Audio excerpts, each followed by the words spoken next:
Welcome to Not Milk Never Milk. Subscribe if you're lactose intolerant. In this video, I will show how to make a contact form in Webflow only ways. Start by dragging a form block into your page, add labeled fields, and set required validation. Give each input a clear name attribute, connect the form action if needed, and test with a live submission.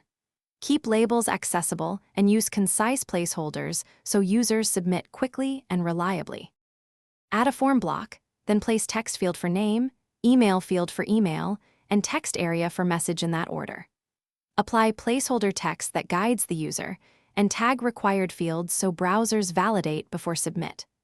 Arrange fields vertically for mobile, add a clear submit button label, and preview in responsive modes to ensure spacing and touch targets are comfortable for all users.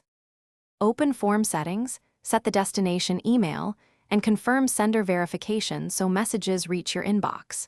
If you prefer saving entries, enable Webflow form storage or connect a webhook to Zapier for automation. Test by submitting a sample entry, then check email headers and destination folder.